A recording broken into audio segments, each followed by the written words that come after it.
اس وقت دن رات جو نعرے لگائے جاتے ہیں اس نے اس ماحول کو مزید خراب کیا ہے۔ آج کا دن اس بات کا متقاضی ہے کہ اگر ہم نے آگے بڑھنا ہے، اگر ہم نے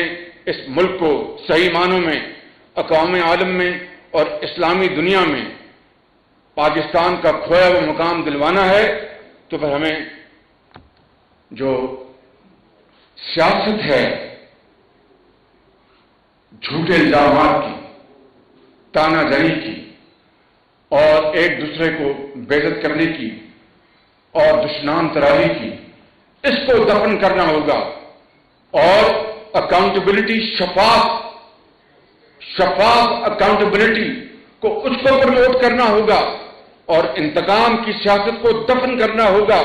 اور مل کر اس ملک کو آگے لے کے جانا ہوگا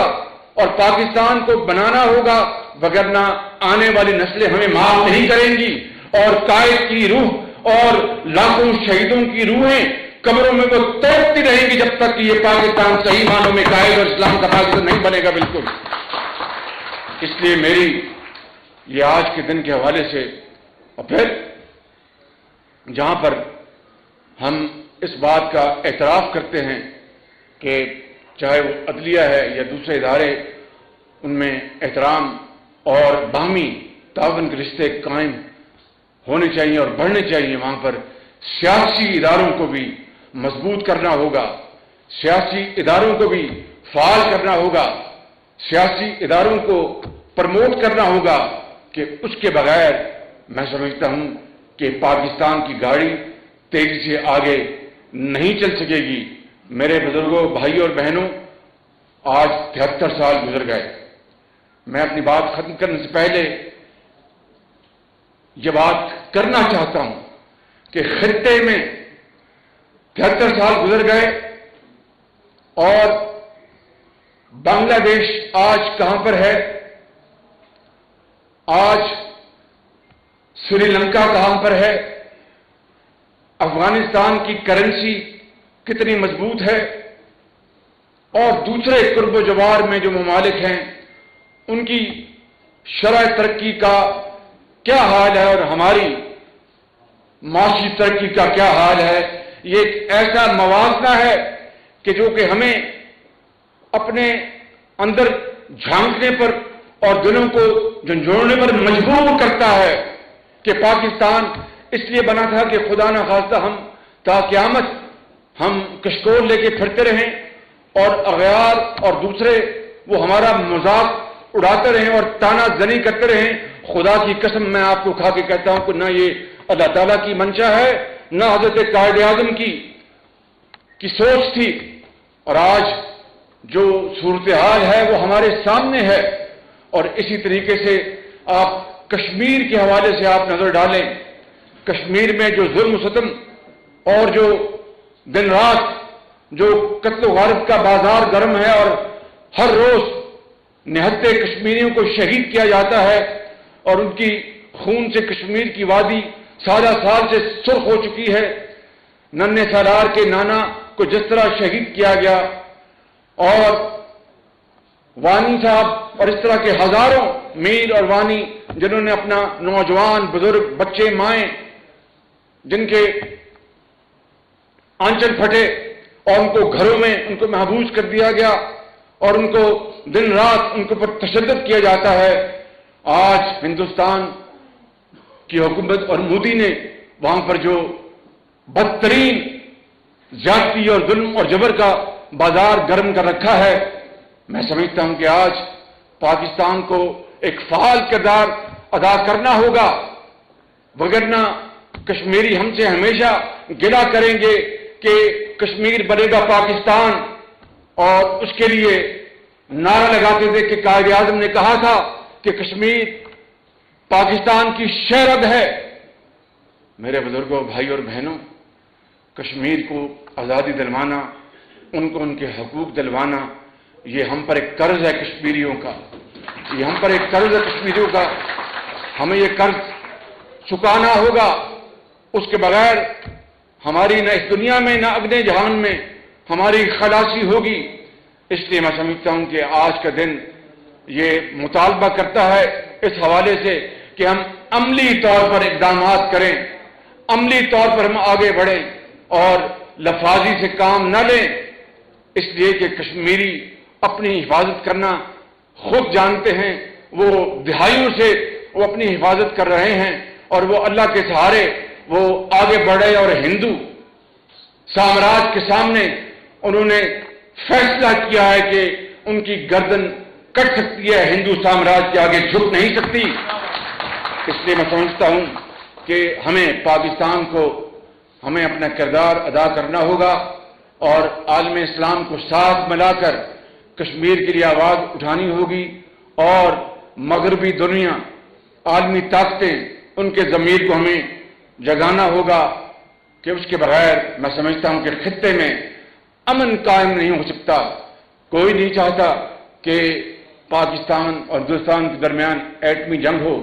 لیکن پرامن طریقے سے اگر کشمیریوں کو ہم حقوق نہ دلوا سکے تو پھر یہ ایک ایسا ذوق ہے کہ پھر جس کی کوئی معافی نہیں ہوگی۔ اسی طریقے سے ہماری جو اقلیتیں ہیں ان کا بھی پاکستان میں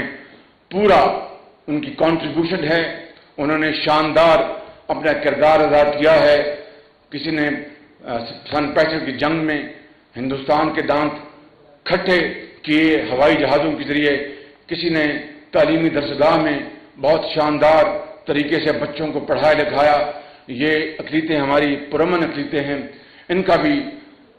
وہی حق ہے قانون اور آئین کی نظر میں جس میں ہر پاکستانی کا ہے، یہ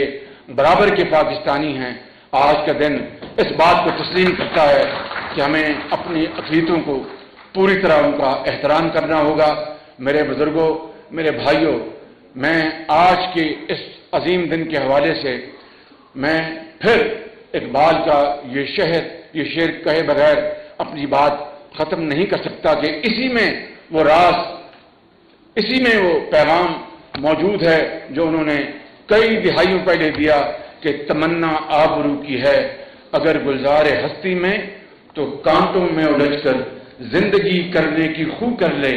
اور نہیں یہ شان خودداری چمن سے توڑ کر تجھ کو کوئی دستار میں رکھ لے، کوئی زیب گلو کر لے۔ اور جب اپنا قافلہ، اگر میاں صاحب یہاں پر لندن میں تدریس سنتے تو وہ شاید کہیں گے تم پرانے شعر سناتے ہو، مگر میں کیا کروں، مجھے آپ کی نظر آتی ہے۔ جب اپنا قافلہ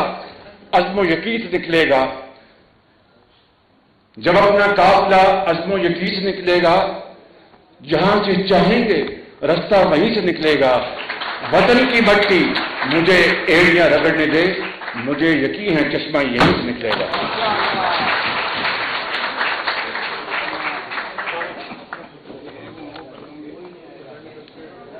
تقریب کے آخر میں اکابرین مسلم لیگ نون سے درخواست کروں گا کہ یوم آزادی کی مناسبت سے یوم آزادی کا کیک جو ہے وہ کاٹا جائے، تو اکابرین مسلم لیگ یوم آزادی کا کیک کاٹے گا۔ آخر میں